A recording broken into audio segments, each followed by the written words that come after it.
I really don't like making follow-up videos, especially when the original post was made lightheartedly or to be silly, but I do understand that the subject of bad parents is a serious one, and with that being the case, I do want to address this, especially when it comes to Twisted Wonderland's absent parents. For context, I made a video where I ranked the Night Raven college students by how badly I wanted to fight their parents.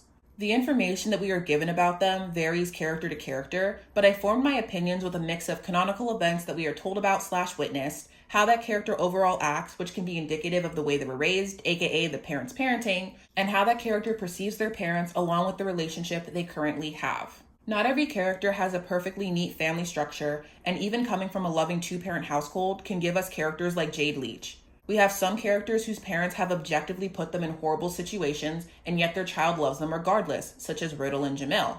We also have characters that hate their parents, but their parents clearly love them, as we see with Sebek and his dad.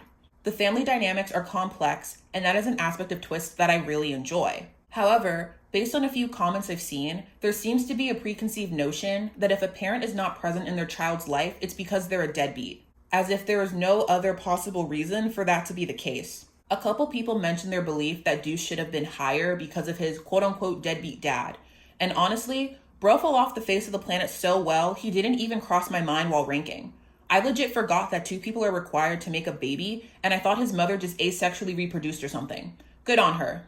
I am behind on quite a few events, so it's possible that I've missed information on Deuce's sperm donor, but I currently know nothing about the guy. Sure, he could be a deadbeat in the most traditional sense of the word, but it's also possible that he doesn't even know Deuce exists.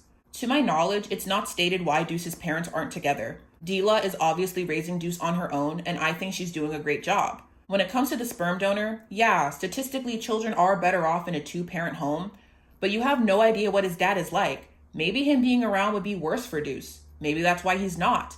The point of this isn't to defend Deuce's dad not being around. I'm just saying I base Deuce's rank while only thinking of Dila because I have no opinion of the other party. On the other hand, the reason I put Ruggy's dad in S tier is mostly because of Ruggy's reaction to his dream being shattered in book 7. Someone pointed out that we don't know where Ruggy's dad is. He could have truly intended to go get money to provide for his family. Given their economic standing, it's not far-fetched that he would travel far to look for work. And if he were so desperate he took on dangerous jobs, he may have died on sight and his passing covered up. Similarly, he could have felt overwhelmed after being widowed with a new baby, lied through his teeth, and ran away in hopes of starting a new family. But that's just speculation. The only concrete thing I have right now are the raw emotions Ruggy showed us in book 7. While I do not know the specifics of why his father left, what happened after he left, if he's even alive, the fact that Ruggy subconsciously still holds hope that his dad will come back and give him a better life is absolutely gut-wrenching to me. Ruggy's father's absence, intentionally or not, put Ruggy in that emotional position in book 7. And frankly, that's not a good impression in the slightest. Taking everything I have said so far into consideration, I'm now going to talk about an instance of these assumptions that I find especially egregious, and that's in regards to Vil's mom.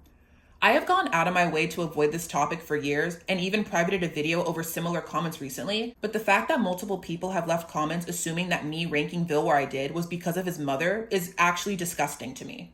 If you're at book 5 and you have absolutely no issue with Eric's parenting style, that's your opinion, I clearly have mine. And in my opinion, Eric earned that C all by himself.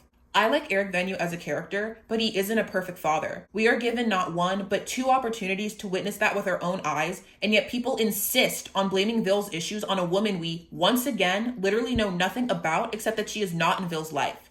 We do not know the circumstances in which Vil was conceived or what relationship Eric and the mother even had. Vil could have been a surrogate baby for crying out loud. Vil was exposed to public perception and criticism young, grew up feeling unsafe in his own home, has been undeniably psychologically impacted by constant negative typecasting, and some of you people think Vil's biggest setback is he doesn't have a mom? Are you serious? There's so much more I could say about this, but I'm not going to because it makes me genuinely upset. It could be revealed tomorrow that Vil's mother really is a deadbeat, and she abandoned Vil with the cruelest intentions imaginable, and I still wouldn't like that that was your immediate thought upon hearing Vil was raised by a single dad. And that goes for all the elusive parents we have yet to meet. The way people jump to the worst possible scenario when we're missing crucial information is concerning. You are allowed to headcanon whatever you want. That's part of the fun of fandom. But if you get in my comment section and start spewing it like it's canon, I take issue with that. I'm not going into specifics with my other rankings because, to be as blunt as possible, this conversation isn't one I'm jumping for joy to have with strangers on the internet, especially with the reactions that prompted me to make this video. I don't know how to end this, so to the one person who asked what happened to the "We Need to Talk About Vill's Dad" video, people were being weird about Vill's birth mom, so I took it down. Y'all made it not fun, so it's just for me now. Bye!